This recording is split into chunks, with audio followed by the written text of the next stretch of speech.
Veja agora o que foi notícia no Parlamento Fluminense durante a semana. Pessoas com deficiência denunciam problemas na compra de ingressos para os Jogos da Copa América. Hospitais em Duque de Caxias e São Gonçalo vão ganhar atendimento especializado às mulheres vítimas de violência. E Comissão de Educação vai fiscalizar condições de inclusão de alunos com deficiência nas instituições de ensino. O Alerj Revista está no ar.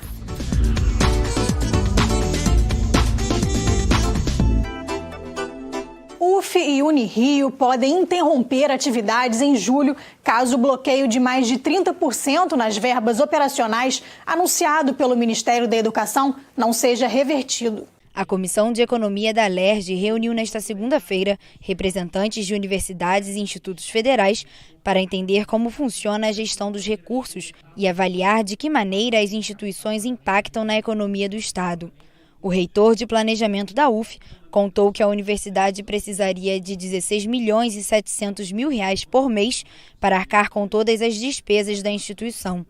Desde janeiro, com um orçamento mensal de pouco mais de R$11 milhões, a UF precisou fazer cortes nos contratos, como, por exemplo, de energia e limpeza, o que resultou em inúmeras demissões. Com um bloqueio de 38,2%, a universidade só deve conseguir se manter em funcionamento até o meio do ano.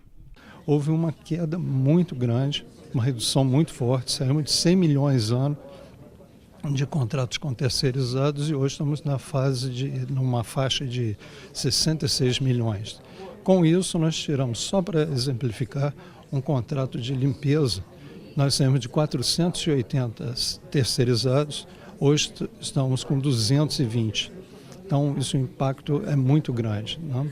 Que essa força de trabalho hoje no mercado, né, não tem uma absorção rápida, com certeza isso vai gerar para essas famílias um impacto econômico muito forte. A Unirio também afirmou que, apesar dos malabarismos feitos pela universidade para conseguir pagar as contas básicas como luz, gás, segurança e limpeza, intercalando o pagamento de empresas terceirizadas a cada mês para manter a instituição em funcionamento, com o corte não conseguirá manter os alunos em sala de aula e terá que projetar uma redução no tamanho da universidade. Na realidade, nós seremos obrigados a fazer alguns cortes, não só no que se paga, mas também no fechamento de algumas situações. Como é que você mantém um curso como um curso de medicina, que é um curso caro, um curso de nutrição, um curso de engenharia de produção, que são cursos que detêm laboratórios, que precisam de investimentos, precisam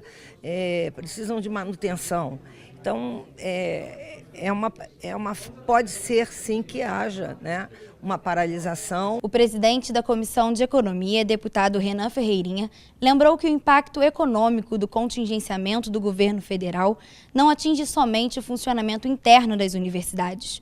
O corte de recursos abala economicamente as regiões no entorno dos campi, o que traz consequências graves para a economia do Estado. Exatamente, o que a gente vem buscando aqui é tentar dimensionar esse impacto direto dos municípios no estado como um todo. Você pode até fazer uma economia numa planilha em Brasília, mas a falta desse investimento impacta diretamente os comércios, a empregabilidade dos nossos jovens, a arrecadação do próprio estado.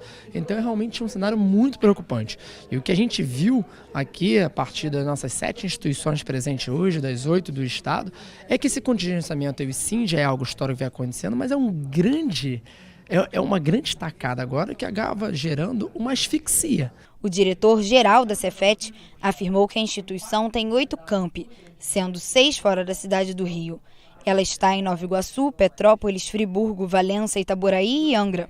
Segundo o diretor, Carlos Henrique Alves, em cada novo lugar em que o Centro Federal se instala, começa uma corrida da população local para atender alunos, professores e funcionários que chegam ao município, o que desenvolve o comércio e estimula a economia da região. Existe hoje um temor que se esse corte realmente se mantiver, a gente não consegue atravessar o segundo semestre. Inviabiliza, na verdade, o pagamento de terceirizados, são cargos que o governo federal não tem mais, a gente precisa terceirizar para ter a instituição funcionando, como limpeza, manutenção, vigilância. E no momento que você corta o pagamento desse pessoal, bastou cortar o pagamento de limpeza, inviabiliza totalmente a abertura da instituição. O ex-presidente do Rio Previdência afirmou durante a oitiva da CPI, que investiga possíveis irregularidades na administração do fundo, que a antecipação de receitas de royalties de petróleo foi a melhor opção para pagar as aposentadorias. Gustavo presidiu o fundo entre os anos de 2010 e 2016. Segundo ele, o Rio Previdência nasceu desequilibrado, com muito mais obrigações do que receitas. Desde 1999, 6 antecipações de receitas de royalties foram realizadas. A primeira teve o Tesouro Nacional como validador, 2 com a Caixa Econômica e Banco do Brasil, e nas últimas 3, o Estado recorreu ao mercado internacional. Essas últimas são um dos principais motivos de questionamento dos parlamentares da CPI. O presidente da comissão questionou Barbosa sobre um relatório do Tribunal de Contas do Estado, que definiu as operações internacionais como uma das mais caras do mundo. Ele garantiu que isso não é verdade e afirmou que a taxa Selic das antecipações feitas no Brasil foi de 14,24%. Já as feitas fora do país tiveram juros inferiores a 7%. Segundo Gustavo Barbosa, o Rio Previdência é um eterno demandante de recursos e o déficit anual é de aproximadamente 10 milhões de reais. Para ele, essa conta só vai ser equilibrada daqui a 30, 40 anos. Existe um déficit previdenciário hoje grande. Então, com a reestruturação feita lá em 2012 para 2013, com as aprovações das legislações aqui na Assembleia Legislativa, a gente acredita que no médio e longo prazo, nesse patamar de 30, 40 anos, será equilibrado. Enquanto isso, será demandante de recursos do Tesouro Estadual. O presidente da CPI disse que as informações trazidas pelo ex-presidente do Rio Previdência são diferentes das divulgadas pelo Tribunal de Contas do Estado. Segundo o parlamentar, a partir dessas divergências, o debate vai ser aprofundado. É a partir dessa divergência que a gente vai aprofundar nossos trabalhos, acessando tanto os relatórios técnicos do Tribunal de Contas, do Ministério Público, quanto solicitando ao Rio Previdência que esclareça esses números, se for necessário, ao ex-presidente e ao governador, que além de estarem sendo investigados aqui no âmbito da CPI, também estão sendo investigados no âmbito do Tribunal de Contas, que apresentem esses números e possam esclarecer. Universidade do Estado do Rio de Janeiro deve 60 milhões de reais em tributos e 54 milhões para fornecedores desde 2015. A afirmação foi feita pelo reitor da UERJ durante a audiência da Comissão de Orçamento. O orçamento da UERJ, que está entre as 25 melhores universidades da América Latina, foi tema da audiência da comissão, que vem analisando a execução orçamentária dos principais eixos estruturais do Estado. A falta de pagamento de impostos nos anos de crise mais intensa, ou seja, desde 2015, levou a UERJ a não dispor da certidão negativa de débito, o que impossibilita a universidade de assinar grandes convênios. O reitor da UERJ disse que o governo atual tem sido regular no pagamento de custeio, bolsas e contratos, mas que é fundamental que a universidade possa quitar as dívidas contraídas nos governos anteriores. Não há, neste momento, dívidas em relação a 2019. Contudo, nós também vivemos de pagamentos anteriormente assumidos. Considero inadequado que paguemos dívidas de anos anteriores com o financeiro deste ano. Até porque esse financeiro desse ano, se eu usar para pagar dívidas anteriores, ele vai me faltar no final do ano. Então, acho que precisa haver um entendimento nesse sentido. Dívidas anteriores são absolutamente necessárias que sejam quitadas. Ele destacou ainda a importância de que a emenda aprovada na Alerj, que dá autonomia às universidades estaduais, seja cumprida. O repasse, como essa proposta disse que haveria, não houve. Repasse não. Mas se nós levarmos em consideração que o Estado vem cumprindo com os pagamentos dos salários, isso já perfaz mais do que 25% ano passado ou 50% desse ano, porque só a folha salarial da universidade é em torno de 64% do orçamento dela. Então, mas seria muito interessante que desde o ano passado, 25% do custeio e esse ano 50% do custeio pudessem ser repassados como a lei diz que seriam. O deputado Rodrigo Amorim disse que a comissão vai se reunir com o governo para encontrar saídas para que a UERJ possa quitar as dívidas e obter a certidão negativa de débito. Mas fez questão de destacar que a universidade precisa fechar convênios também com empresas privadas. Ficou delineado aqui que será feito um esforço do parlamento para que nós possamos diligenciar junto à Secretaria de Estado de Fazenda, também junto ao governo federal, de modo a criar um caminho para que, de forma mais rápida, mais célere possível, a universidade possa voltar a ter essa certidão e aí possa, enfim, receber os recursos. Mas isso também gerou uma crítica de minha parte e do deputado Alexandre Knoploch também, no sentido de que são muito pequenos os convênios firmados entre a universidade e particulares, o que não necessitaria dessa certidão.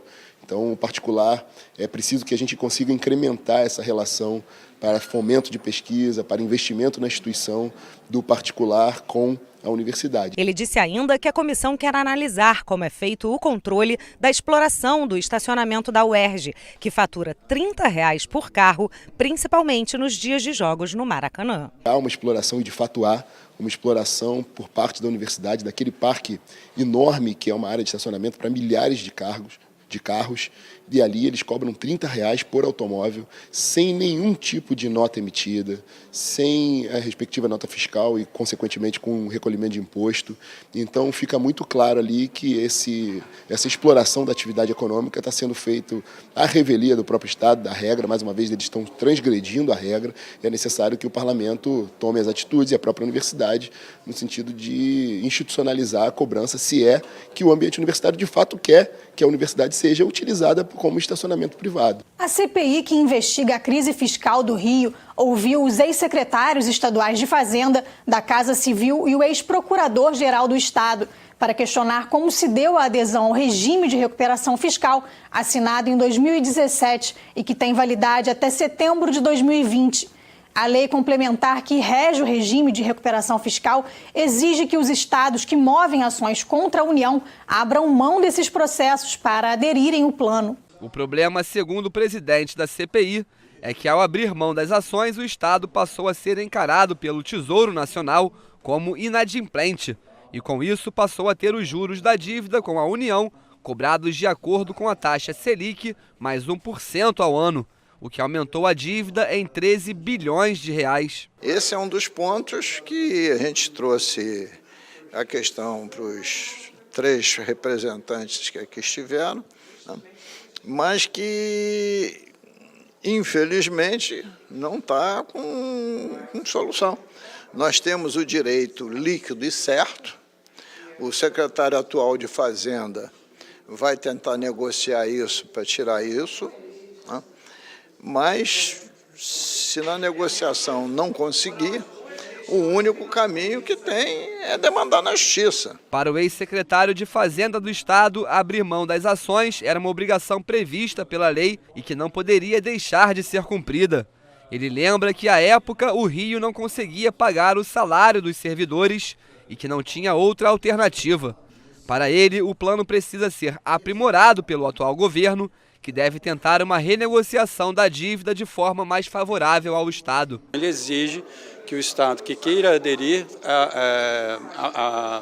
saia das ações que ele tem contra a União. Com relação ao plano, ele precisa uma rediscussão de como negociar, uma rediscussão sobre a dívida, sobre o cálculo da dívida foi explorada aqui, com toda razão, o deputado está correto. Enfim, ver o que pode.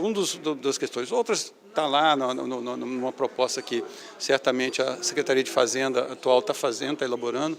Mas, enfim, o que eu quis dizer é que é um plano que precisa sempre de um aprimoramento. Ele foi o primeiro, não tinha feito nenhum antes, enfim, ele certamente precisa se aprimorar. Em relação à concessão de benefícios fiscais, o Rio de Janeiro perdeu cerca de 10 bilhões de reais em 2017. Já em 2018 foram 7,3 bilhões. Para o deputado Luiz Paulo, acompanhar as contrapartidas E a efetividade da concessão desses incentivos é fundamental para a renovação do plano de recuperação fiscal, que deve ser encaminhado pelo atual governo até agosto deste ano. O parlamentar citou uma proposta de sua autoria que atribui à Secretaria de Fazenda a responsabilidade pelos benefícios concedidos. Eu já tinha proposto um projeto exatamente para ter um responsável único por isso tudo, que seja o secretário de Fazenda, e ter metas para os benefícios serem concedidos, os incentivos serem concedidos, e também formas de acompanhamento, onde a GRI, o CODIN, quem mais for, vai ajudar a Fazenda, mas a responsável é a Fazenda por tudo, porque muito pouca coisa vinha sendo acompanhado seriamente. Pensando em garantir novas receitas para o Estado, na próxima reunião, a CPI deve se reunir com deputados federais da bancada fluminense para discutir a Lei Candir. O que a gente quer é somar esforços com a bancada federal para lutar para tirar o Estado do Rio de Janeiro, junto com o Poder Executivo e todos os outros poderes, do buraco que ele está. Eu acho que esse é um ponto que pode nos unir suprapartidariamente, o interesse do Estado do Rio de Janeiro e da nossa população. Um projeto de lei apresentado pelos deputados André Siciliano e Valdec Carneiro quer garantir proteção das informações pessoais dos cidadãos do Estado. O objetivo é criar uma lei para atender às demandas específicas do Rio de Janeiro. Nesta terça-feira, a Comissão de Ciência e Tecnologia da ALERJ incluiu a comunicação na discussão do desenvolvimento tecnológico e na produção de conhecimento do Estado. Um dos assuntos debatidos foi a lei federal aprovada em agosto de 2018, que estabelece regras para a divulgação de dados pessoais na tentativa de proteger a privacidade do cidadão, principalmente na internet. Para Larissa Ormai, é essencial que o Rio de Janeiro tenha uma legislação própria, pois o Estado possui um grande número de instituições científicas, muitas trabalhando no processamento de dados. A começar pelo próprio Laboratório Nacional de Computação Científica em Petrópolis, que abriga o supercomputador Santos Dumont, que é o maior da América Latina. Então, nós temos muita capacidade de processamento de dados, né, e em conexão com toda uma rede acadêmica que processa dados, interligando várias instituições do Estado. Então, isso pode ser um grande potencial de promover mais inovação, mais tecnologia, mais rapidez no processamento da informação através dessas redes, né? E tudo isso deve ser feito com segurança. O presidente da comissão, o deputado Valdec Carneiro, afirmou que a proteção de dados pessoais é um assunto muito sensível e que vai buscar a ajuda de especialistas no assunto para fazer algumas emendas ao projeto de lei em discussão na ALERJ para garantir que a regulamentação estadual tenha a abrangência e o rigor necessários para proteger a privacidade sem prejudicar a liberdade de expressão. É um tema complexo porque as redes sociais abrem muitas possibilidades, mas criam também muitas armadilhas e por isso é preciso equilibrar, né, o direito à informação, a liberdade de expressão com a dignidade da pessoa humana, porque a gente tem sucessivos casos, cada vez mais aparecem na mídia, casos de imagens, de dados, enfim, que circulam indevidamente, sem consentimento, às vezes criando constrangimentos gravíssimos às pessoas. Portanto, é preciso cuidar disso, acompanhando a modernidade, acompanhando a evolução das redes sociais, das novas mídias, mas, ao mesmo tempo, respeitando princípios constitucionais que são fundamentais. A professora Lena Vânia Pinheiro reforçou a importância da comunicação para o processo de divulgação científica, ou seja, para tornar a ciência acessível à sociedade e ajudar ao cidadão a adquirir conhecimento, informação e a exercer a cidadania. Que se chegar essa informação científica, né, para a população, ela tem possibilidade de se mobilizar. Eu penso muito em Angra. Eu digo, será que se a população de Angra soubesse que ia ter uma usina ali, e todo o que envolve uma usina, os perigos, ela permitiria? Não, acho que hoje a usina não sairia ali, poderia sair em outro lugar. Isso que eu digo, a população precisa, como precisa se informar sobre zika, chikungunya, né? Embora às vezes venham umas informações, tipo fake news, dizendo que vacina faz mal. É complicado o mundo de hoje, né? Então, mas mais do que nunca, a gente precisa saber. A população precisa saber e saber de quem produz ciência, né?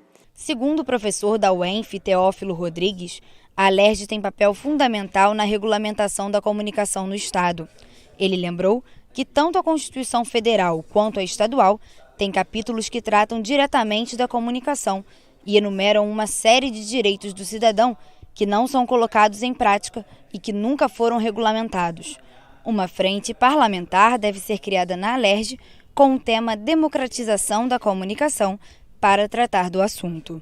O que falta agora é a gente conseguir dar um passo além para que a Constituição do Rio de Janeiro seja respeitada, ou seja efetivada, implementada. Por exemplo, o artigo da Constituição que fala em direito de antena para a sociedade civil. É preciso virar lei, é preciso virar verdade. O artigo da Constituição Estadual que fala do Conselho Estadual de Comunicação. Já virou lei. Precisa agora que ele, não adianta só ser lei, precisa virar verdade, precisa existir concretamente. Então, o que a gente está batalhando é que a Alerj assuma esse compromisso de implementar e tornar real aquelas diretrizes que já estão presentes na Constituição do Rio de Janeiro. No próximo bloco, entrada de bicicletas pode ser permitida nos vagões de trens e metrôs e nas barcas do estado do Rio. O Alerj Revista volta já.